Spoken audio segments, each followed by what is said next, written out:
اعوذ باللہ من الشیطان الرجیم بسم اللہ الرحمن الرحیم۔ ناظرین کرام، السلام علیکم ورحمۃ اللہ وبرکاتہ۔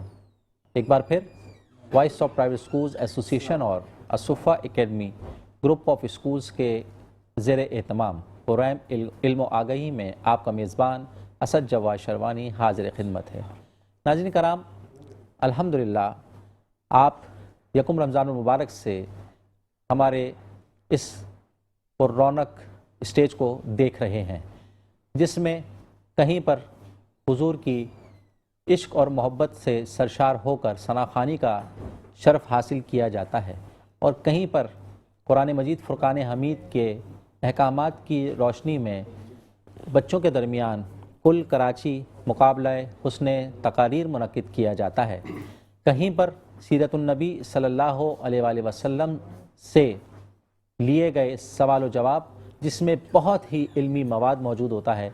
کہیں کوئز کمپٹیشن کی صورت میں ہمارا یہ اسٹیج الحمدللہ علم میں اضافے کا باعث بنتا ہے۔ آج اللہ رب العالمین کے فضل و کرم سے voice of private schools association کے ذمہ داران نے یہ طے کیا کہ ہم اسپیشل سیگمنٹ قرآن مجید فرقان حمید کے پیغام کے نام سے اور اس کے احکامات کی روشنی میں منعقد کریں، جس کے لیے ہم نے بھرپور محنت کی اور مستند علماء کرام آپ کی خدمت میں انشاءاللہ تعالی اپنے علم کا فیضان یہاں پر منتقل کریں گے۔ ناظرین کرام، قرآن مجید فرقان حمید وہ نور ہے جو دلوں کو منور کر دیتا ہے۔ یہ وہ کتاب ہے جو بھٹکے ہوں کو ہدایت دینے کا، ہدایت پانے کا باعث بنتی ہے۔ یہ وہ کلام ہے جو ہماری زندگی کو با مقصد بنا دیتا ہے، اور اللہ رب العالمین کا یہ کلام انشاءاللہ تعالی قیامت تک اسی طرح نورانیت بکھیرتا رہے گا، اسی طرح رشد و ہدایت کا سلسلہ کرتا رہے گا، کیونکہ رب العالمین نے اس کی حفاظت کی ذمہ داری اپنے پاس رکھی ہے۔ ناظرین کرام، رمضان المبارک میں قرآن مجید فرقان حمید نازل کیا گیا، اور اس میں رشد و ہدایت رکھی گئی، اس میں معلومات رکھی گئی۔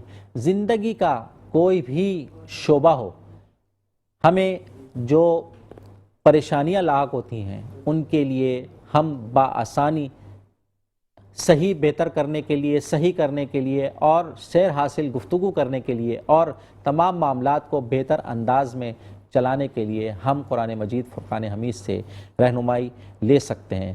اور سب سے اہم بات کیا ہے کہ کل الحمدللہ میجورٹی مساجد میں قرآن مجید فرقان حمید کی جو تلاوت کی جا رہی تھی پورے رمضان المبارک میں تراویح کی صورت میں، تو کل ختم قرآن کا سلسلہ بھی تھا۔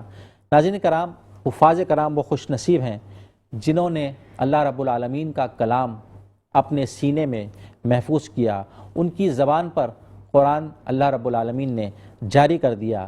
حضور علیہ السلام کی حدیث مبارکہ اس وقت میرے ذہن میں آ رہی ہے کہ جو شخص قرآن پڑھے اور اس پر عمل کرے تو قیامت کے دن اس کے والدین کو ایسا تاج پہنایا جائے گا جس کی روشنی سورج سے بھی زیادہ ہوگی۔ تو ناظرین کرام، قرآن پڑھنے والے پر، اس کو یاد کرنے والے پر، اور اس پر عمل کرنے والے پر کتنی اللہ رب العالمین کی کرم نوازی کہ وہ خود تو فیض یاب ہو ہی رہا ہے، اپنے ساتھ ساتھ اپنے والدین کو بھی فیض یاب کر رہا ہے۔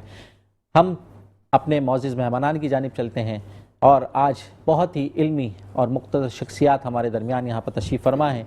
ہمارے پاس voice of private schools association کے جنرل سیکریٹری محترم جناب علامہ عبدالقادر صدیقی صاحب تشریف فرما۔ السلام علیکم ورحمۃ اللہ، کیسے مزاج ہیں علامہ صاحب آپ کے؟ جزاک اللہ، آپ تشریف لائے اور ہمارے اس پروگرام کو رونق بخشی۔ انہی کے ساتھ ساتھ ممتاز ماہر تعلیم، اہل سنت کی ایک مقتدر شخصیت، جن کے سینکڑوں ہزاروں شاگرد آج دنیا کے طول و عرض میں اپنی خدمات سر انجام دے رہے ہیں، پروفیسر ڈاکٹر ثاقب محمد خان صاحب۔ السلام علیکم ورحمۃ اللہ، کیسے مزاج ہیں سر آپ کے؟ سر جزاک اللہ، آپ نے ایک بار پھر ہمارے اسٹیج کو رونق بخشی ہے اور یقیناً آپ کے علم سے ہم فیضیاب ہوں گے۔ انہی کے ساتھ ہمارے درمیان وائس آف پرائیویٹ اسکول ایسوسی ایشن کے میڈیا کوآرڈینیٹر، بلکہ ان کو تو میں یہ بھی کہتا ہوں کہ یہ ہمارے وائس کی بیک بون ہیں ماشاءاللہ، ڈاکٹر حافظ محمد ریاض علیمی صاحب آج ہمارے پروگرام میں مدعو ہیں۔ جزاکم اللہ خیرہ۔ کیسے مزاج ہیں ڈاکٹر صاحب آپ کے؟ بہت شکریہ آپ کا کہ آپ تشریف لائے، اور ماشاءاللہ آپ کو مبارکباد کہ آپ نے ماشاءاللہ تراویح میں ہر سال کی طرح اس سال بھی یہ سعادت حاصل کی کہ قرآن مجید فرقان حمید کی تلاوت کی ہے۔ اللہ تعالیٰ آپ کی اس محنت کو قبول فرمائے اور اس کی بہترین جزا آپ کو عطا فرمائے، اور پوری زندگی آپ کو اسی میں مشغول رکھے۔ آپ کے علم سے ہم اور ہمارے ناظرین فیضیاب ہوتے ہیں۔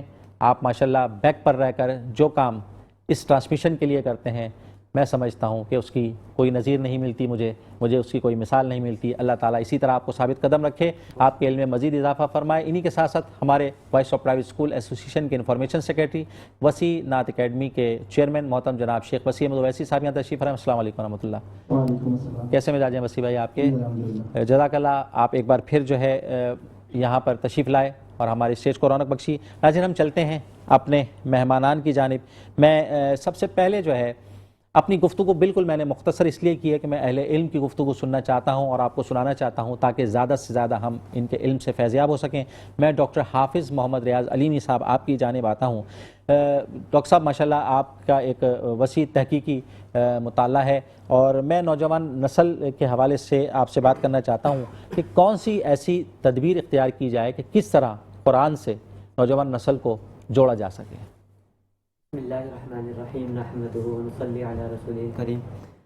سب سے پہلے تو آپ کا بہت بہت شکریہ، آپ کی عزت افزائی کا شکریہ۔ اللہ تعالیٰ آپ کو بھی جزائے خیر عطا فرمائے۔ آمین۔ دیکھیں قرآن مجید اللہ رب العزت کی ایسی عظیم کتاب ہے کہ اسی میں پوری دنیا کے لیے اور رہتی دنیا تک کے لیے ہدایت موجود ہے۔ اگر ہم نوجوان نسل کی بات کریں تو ان کے نزدیک اس قرآن مجید کی کتاب کی اہمیت ایک عام سی کتاب سی رہ گئی ہے۔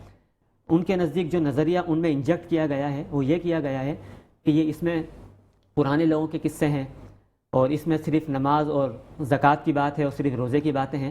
مگر جب ہم قرآن مجید کو اوور ویو پورا مطالعہ کرتے ہیں، ہم دیکھتے ہیں تو یہ پورا ایک ایسا ضابطہ حیات ہمیں دیتا ہے کہ دنیا آج بھی حیران رہ جاتی ہے کہ کتنے زمانے سے پہلے ہی ہمیں اس کا آج کی زندگی میں رہنے کا طریقہ سکھایا گیا۔ تو قرآن مجید کی محبت اس انداز سے ہم لوگوں کے دلوں میں ڈال سکتے ہیں، نوجوانوں کے دلوں میں خاص طور پر، کہ اس کی اہمیت ہم ان کے ان میں اجاگر کریں۔ کوئی بھی نئی چیز ہوتی ہے تو نوجوان اس کی طرف لپکتے ہیں جا کر۔ کل جدید لذیذ، آپ نے سنا ہوگا جی کہ ہر جدید چیز کی طرف لپکتے ہیں۔ قرآن مجید کو بھی ہمیں اس جدید انداز میں ان کے دلوں میں ڈالنا ہوگا، انہیں بتانا ہوگا کہ وہ کتاب ہے، کتاب ہدایت ہے، کتاب رحمت ہے، کتاب شفا ہے، سب کچھ ہے۔ مگر آج کے دور کے حساب سے ہم اس میں سے نکال کر کچھ نکات ان کے آگے رکھیں گے، سائنسی حساب سے دیکھ لیں اسے، معاشرتی حساب سے دیکھ لیں یا معاشی اعتبار سے دیکھ لیں، وہ نکات ہم ان کے سامنے رکھیں گے تو یقیناً وہ قرآن مجید کو پھر اس کو سمجھنا اور پڑھنا شروع کریں گے۔ آپ سائنس کے حوالے سے بات کریں، سائنس کے کیا کیا نظریات نہیں ہیں جو سائنس آج بتا رہی ہے، لیکن جب قرآن میں ہم دیکھتے ہیں تو ہمیں 1400 سال پہلے ہمیں نظر آتے ہیں۔ جب ان نظریات کو ہم اس نوجوان کے سامنے رکھیں گے، بگ بینگ تھیوری آپ لیتے ہیں یا آپ علم جنین آپ لیتے ہیں جس میں بچوں کی پیدائش کا جو سارا مرحلہ ہوتا ہے مادر رحم میں، اس کا علم لیتے ہیں، آپ کاسمولوجی کا آپ علم لیتے ہیں، آپ پہاڑوں کا علم لیتے ہیں، زمینیات کا آپ علم لیتے ہیں، فلکیات کا آپ لیتے ہیں، جو کچھ بھی علم لے لیں آج سائنس کے پیرائے میں اگر ہم آج میں سمجھتا ہوں کہ نوجوانوں کو اگر ہم سامنے رکھ کے بات کریں گے تو یقیناً انہیں ایک احساس پیدا ہوگا، ان کے اندر محبت پیدا ہوگی کہ اگر قرآن میں اس طرح کی باتیں ہیں تو ہمیں ضرور ان کتابوں کو، اس کتاب کو پڑھنا چاہیے اور اس سے ہمیں رہنمائی لینی چاہیے۔ ماشاءاللہ بہت ہی خوبصورت آپ نے قرآن مجید کے انداز کو بتایا کہ کس طرح نوجوانوں کے قلوب میں اس کو ڈالا جا سکتا ہے، اس کی محبت ڈالی جا سکتی ہے، اور وہ طریقہ آپ نے بتایا کہ ہم کن طریقوں پہ عمل کر کے اپنی نوجوان نسل کو قرآن سے جوڑ سکتے ہیں۔ میں چلتا ہوں ہمارے آج بہت ہی بہترین عالم دین اور وائس آف پرائیویٹ اسکول ایسوسی ایشن کے جنرل سیکرٹری محترم جناب علامہ قاضی عبد القادر صدیقی صاحب کی جانب، تو میں قاضی صاحب آپ کی خدمت میں آتا ہوں۔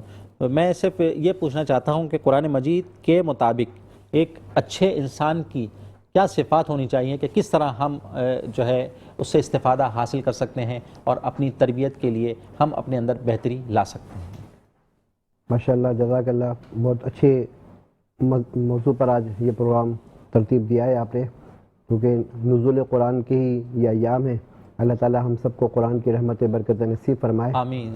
ویسے تو اگر آپ دیکھیں تو قرآن کا نزول ہی ایک بالکل نچلے طبقے کو اوپر لانے کے لیے ہوا ہے، پستی سے عروج کی طرف انسان کو لانے کے لیے اللہ رب العالمین نے اپنے کلام کا نزول فرمایا ہے۔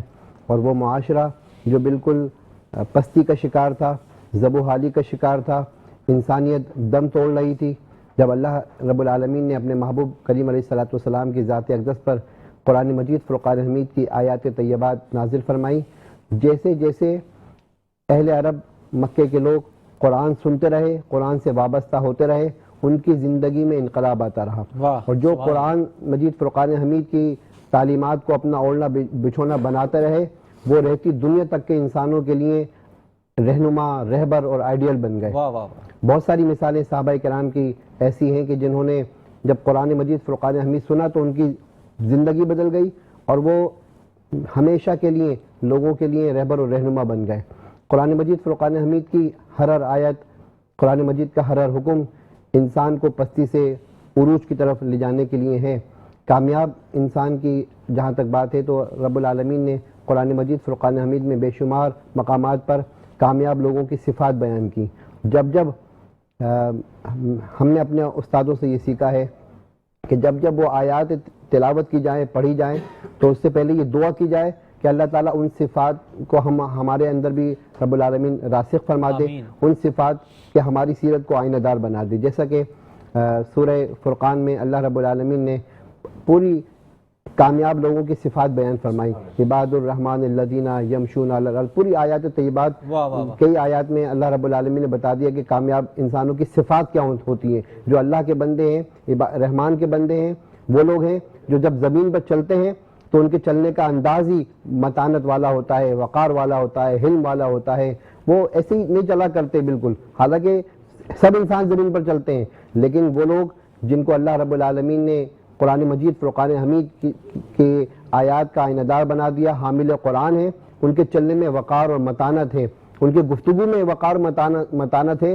وہ جب جاہلوں سے گفتگو کرتے ہیں، مجلسوں میں بیٹھ جاتے ہیں، تقاریب میں بیٹھ جاتے ہیں، آپس میں گفتگو کرتے ہیں، لا حاصل اور بے معنی موضوعات پر بحث مباحثہ کر کے اپنے وقت ضائع نہیں کرتے، بلکہ کوئی جاہل ان سے کوئی لا حاصل گفتگو کرتا ہے تو وہ کہتے ہیں تمہیں سلام ہو، قالوا سلاما، تمہیں سلام ہو۔ اس طرح جب وہ چلتے ہیں ان کی نگاہیں نیچی ہوتی ہیں، پورا دن ان کا اللہ رب العالمین کی رضا میں گناہوں سے بچ کر گزرتا ہے، اور جب رات آتی ہے تو قرآن میں اللہ تعالیٰ نے کامیاب لوگوں کی، نیک لوگوں کی صفات یہ بیان فرمائی کہ وہ اللہ رب العالمین کی بارگاہ میں کھڑے ہوتے ہیں، والذین یبیتون لربہم سجدا وقیاما، ان کی راتیں اللہ رب العالمین کے حضور قیام میں اور سجدے میں گزر جاتی ہیں۔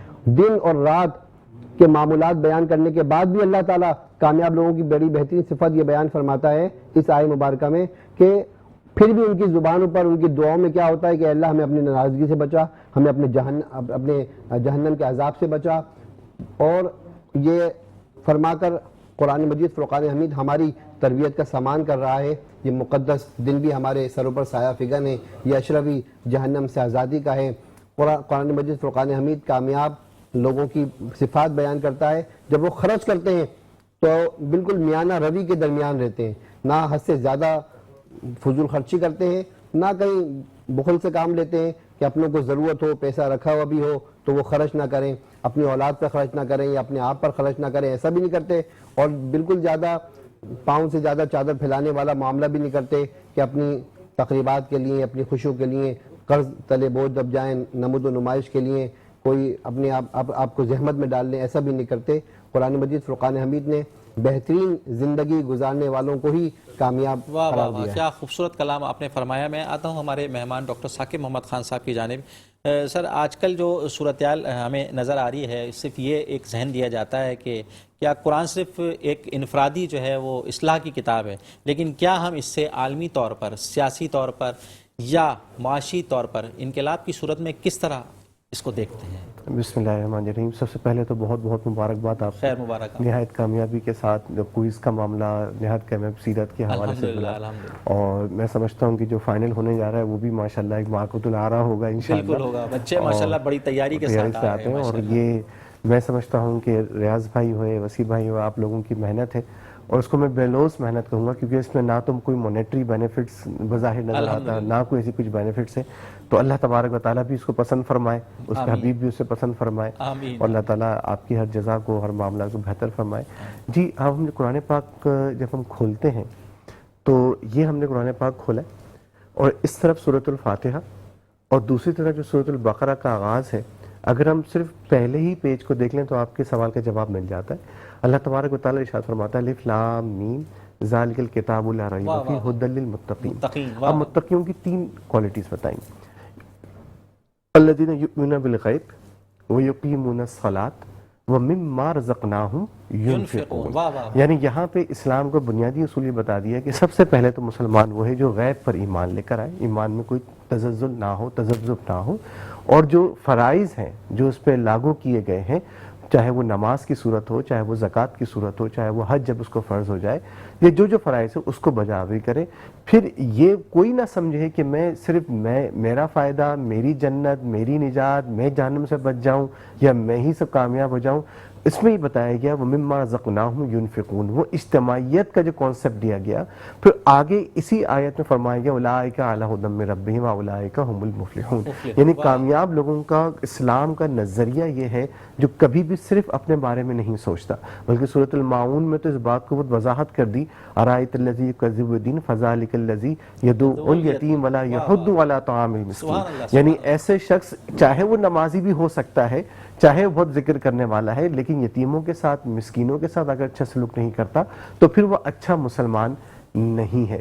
اسی طرح سورہ مدثر میں بھی اگر ہم دیکھیں تو آخری آیات میں مکالمہ ہے، ڈائلاگ ہے فرشتوں کے درمیان اور جہنمیوں کے درمیان.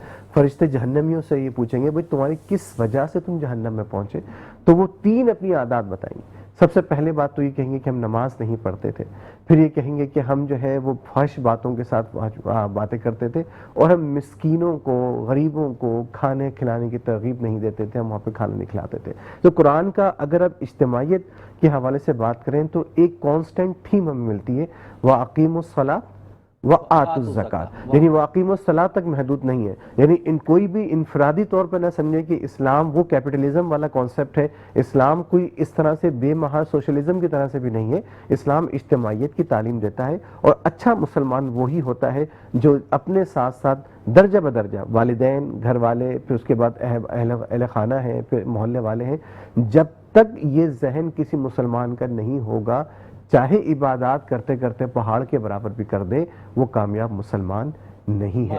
یہی قرآن کا پیغام ہے، اور یہی ہم سب کو اجاگر کرنے کی ضرورت ہے کہ ہم جو ہے صرف اسلام کو عبادت، دوسرے مذاہب ہوں گے جو صرف عبادات کی بات کرتے ہیں، اسلام جب ہم زندہ مذہب کہتے ہیں، قیامت تک کے لیے زندہ مذہب کہتے ہیں، وہ اسی وجہ سے کہتے ہیں. ڈاکٹر صاحب نے اسے کہا کہ تبیان لکل شیء، وہ ہر شے کا جس میں بیان موجود ہے، اور ایسا بیان موجود ہے جس کی کوئی نظیر نہیں ملتی. تو آپ کی بات بالکل بجائے ایسے ہی ہے کہ اسلام جو ہے وہ اجتماعیت کو ایڈریس کرتا ہے، اور جب تک ہم یہ اجتماعیت والا ذہن لے کے نہیں کھڑے ہوتے، نہ دنیا میں کامیابی ہے نہ آخرت میں کامیابی. ماشاءاللہ. ناظرین کرام، بہت ہی خوبصورت گفتگو ڈاکٹر ثاقب محمد خان صاحب فرما رہے تھے.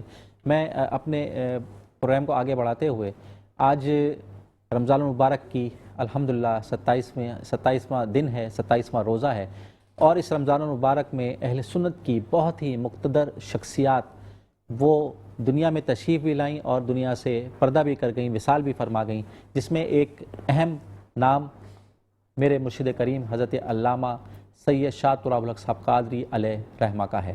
آج ان کا یوم پیدائش ہے. ناظرین کرام، اللہ رب العالمین نے ہر دور میں اپنے نیک بندوں کو بھیجا، اور بھیجنے کے بعد دنیا میں دین اسلام کی ترویج و اشاعت کے لیے ان سے خدمات کی، ان کو چنا، ان پر نظر کرم فرمائی، اور نیکوکاروں میں ان کو شامل فرمایا. اور دنیا کے طول و عرض میں قبلہ شاہ صاحب علیہ رحمہ نے دین کا ڈنکا بچایا. کراچی سے لے کر مغرب تک کوئی ملک ایسا نہیں، کیونکہ حضرت علامہ اوورسیز کے نگراں بھی تھے. ایک بہترین علمی طریقہ کار، ایک بہترین ضابطہ، ایک بہترین نظم، ایک بہترین جماعت اہل سنت پاکستان کراچی کی صورت میں حضرت عطا کر کے گئے، اور پوری دنیا میں کم و بیش 5 لاکھ سے زائد مریدین جو اس وقت رشد و ہدایت کے سلسلے سے فیض پا رہے ہیں۔ میں چاہوں گا اپنے مہمان مقررین سے جو یہاں پر مدعو ہیں، نہایت ہی علمی شخصیات ہیں، تو سب سے پہلے میں ڈاکٹر ریاض علیمی صاحب کی جانب آتا ہوں۔ ڈاکٹر صاحب، کیسے آپ شاہ صاحب کی خدمات کو دیکھتے ہیں؟ ماشاءاللہ جو شخصیات کا آپ نے ذکر کیا ہے، یقیناً یہ بقیت الاسلاف، بقیت السلف تھے۔ اب آہستہ آہستہ یہ ہمارے اہل سنت سے یہ اسلاف کا جو چہرہ ہے یہ اٹھتا جا رہا ہے، اور جب ان کی خدمات میں ہم جاتے تھے، ان کی خدمت میں حاضر ہوتے تھے، تو ایسا محسوس ہوتا تھا کہ شاید علم کے سمندر یا علم کے پہاڑ کے پاس ہم واہ واہ واہ، اور کوئی بھی بات خوبصورت انداز میں جو سمجھانا ہوتا تھا تو اتنا خوبصورت انداز سمجھانے کا ہوا کرتا تھا کہ باتوں ہی باتوں میں اصلاح بھی ہو جاتی تھی اور دل کو تکلیف بھی نہیں پہنچتی۔ یہ ادا اگر آج کے علماء میں ہمارے اندر بھی اگر یہ آ جائے، ہم نوجوانوں کو اور بچوں کو ان کی کسی غلطی پر اصلاح کریں اور انداز ایسا ہو کہ ان کی اصلاح بھی ہو جائے، اور جسے کہتے ہیں کہ سانپ بھی مر جائے لاٹھی بھی نہ ٹوٹے، عام زبان میں جو کہا جاتا ہے، تو اتنی خوبصورتی سے وہ اصلاح کرتے تھے کہ بات دل میں ایسی اتر جاتی تھی، وہ دل سے کبھی نکلتی نہیں تھی۔ بہت ہی خوبصورت آپ نے یہ ان کے بزرگوں کا انداز تھا، اور اساغر نوازی جو بزرگوں میں ہوتی تھی اس کا تو جواب ہی نہیں ہے۔ ان کی مہمان نوازی کی بھی نظیر نظر نہیں آتی یہاں پر، کس طرح شاہ صاحب خدمت فرمایا کرتے تھے اپنے دست مبارک سے، جو ہمیں بھی یہ شرف ملا کئی دفعہ جو ہے ماشاءاللہ انہوں نے مہمان نوازی فرمائی اور ہم پہ نظر کرم کی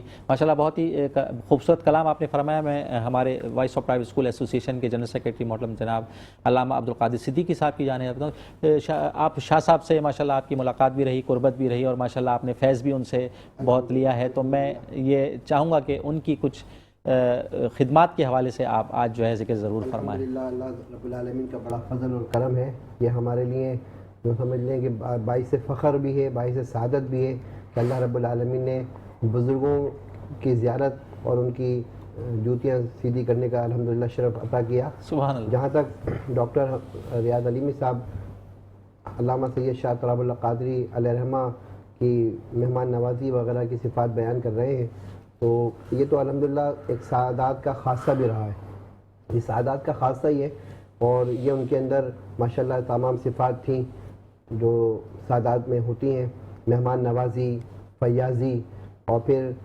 کوئی ان کے علم میں آ جائے کہ فلاں شخص بیمار ہے، اس کی عیادت کے لیے خود چل کر جانا، سب کو ٹائم دینا۔ ہم آج جو دیکھ رہے ہیں اب یہ بہت سمجھ لیجیے کہ نایاب ہیں شخصیات، ایسی شخصیات اب تو لوگوں سے ملنے کے لیے پروٹوکول سے گزرنا پڑتا ہے، صحیح ٹائم بتایا، لینا بالکل پڑتا صحیح ہے۔ فرمایا۔ اب وہ ان شخصیات کا جن کا ہم ذکر کر رہے ہیں، ان کے اندر ایسے کوئی خاص چیز نہیں تھی، جب ملنا ہو، جس سے ملنا ہو، جس کو ملنا ہو وہ پہنچ جاتا تھا۔ پھر دارالعلوم امجدیہ کی تقریب میں حضرت خود میزبان ہوتے تھے، ایک ایک سے کھانے کا پوچھ رہے ہیں، کھانا کھا لیا آپ نے، پورے مجمع کو ہینڈل کرنا خود قبلہ شاہ صاحب، حالانکہ وہاں پہ بہت سارے طلباء تھے، منتظمین تھے، وہ انتظام کر سکتے تھے، لیکن قبلہ شاہ صاحب علیہ رحمہ ہر تقریب میں خود سے میزبانی فرمایا کرتے، ایک سے پوچھتے، بڑی ماشاءاللہ شخصیت تھی، علمی شخصیت تھی۔ اور جیسا کہ ہم نے یہ بھی دیکھا کہ بہت سے ان کے مریدین معتقدین ان کے پاس مسائل لے کر آئے ہیں، اس سے پہلے کہ انہوں نے مسئلہ بیان کیا ہو، انہوں نے اس مسئلے کے حل کے لیے دعا فرما دی۔ واہ واہ واہ، جب قبلہ شاہ صاحب علیہ رحمہ کے ہاتھ دعا کے لیے اٹھتے تھے تو ایسا لگتا تھا کہ بس اب مسئلہ حل ہو گیا۔ اللہ رب العالمین ان کے مزار پر انوار پر اپنی کروڑوں رحمتیں برکتیں نصیب۔ ماشاءاللہ ماشاءاللہ۔ ناظرین کرام، ہم چلتے ہیں ڈاکٹر ثاقب محمد خان صاحب کی جانب۔ ماشاءاللہ ڈاکٹر صاحب، آپ کا ایک طویل وقت جو ہے دین کی خدمت میں گزر رہا ہے، تو علامہ قبلہ سید شاہ طلب صاحب قادری علیہ رحمہ کی خدمات کو آپ کس طرح، ان کے علم کو کس طرح دیکھتے ہیں آپ؟ ماشاءاللہ لیکن جب ملاقات ہوئی اس بات کی تو ہم بھی گواہی دیتے ہیں کہ جو اساغر جو نوازی ہے ان کی، لیکن میں سمجھتا ہوں جو ان کی خدمت جو آپ غیر محسوس کرتے ہیں وہ ایک متسلم عقائد کا حامل ہونا، آج ہم اس کی بہت کمی محسوس کرتے ہیں، اور جس طرح کا نظریاتی مضبوطی شاہ صاحب کی شخصیت میں اور شاہ صاحب کی صحبت میں ملتی تھی، آج وہ ہمیں ڈھونڈنی پڑتی ہے۔ تو میں سمجھتا ہوں کہ شاہ صاحب کی یہ خدمت اور یہ اب ان کے مریدوں کی ذمہ داری ہے کہ اس مشن کو رکھیں کہ جو اہل سنت کے عقائد اور جو ایک مضبوطی ہے ہمارے ایمان کی، اس میں کوئی تذبذب نہ ہو۔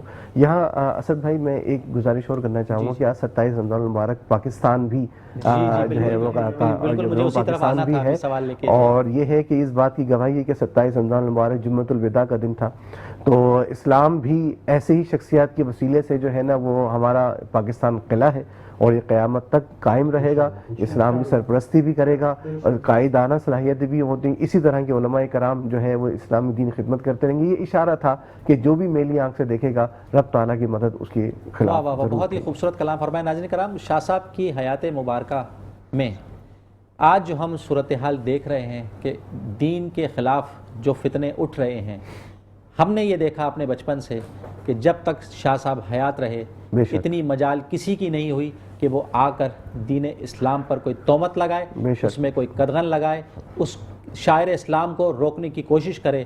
شاہ صاحب کی خدمات ایک بہت ہی اہمیت کی حامل، ان کا علم، ان کا دبدبہ، ان کا حلم اور ان کا عمل اس بات کی گواہی دیتا تھا کہ دین اسلام ہی حق ہے، دین اسلام ہی سچ ہے، اس پر جو عمل کرے گا اس کے لیے نجات ہے. اگر اس سے وہ ہٹے گا، اس پر عمل نہیں کرے گا تو وہ اس کے لیے نجات بھی بہت مشکل ہے.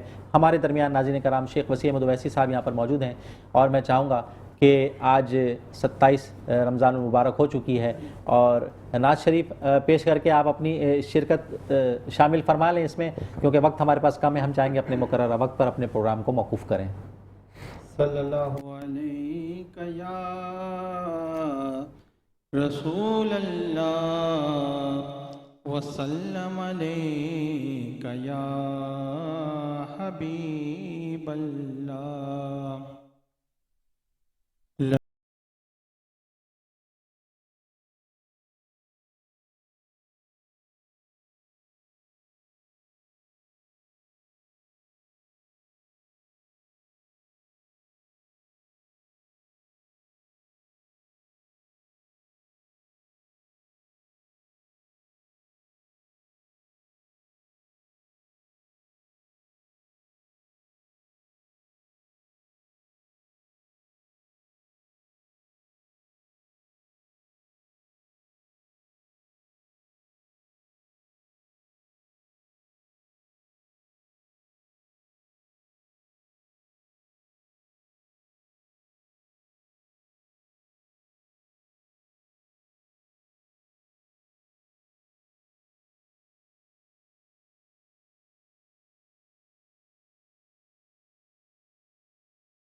سخا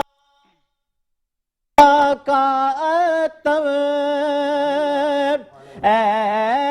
یہ سوئے پاک ہے ابر کرم یہ سوئے پاک ہے ابر کرم برسن ہارے رم جم رم جم برسن ہارے رم جم رم جم دو بوند ادھر بھی گرا جانا دو بوند ادھر بھی گرا جانا بس خامے خام نوائے رضا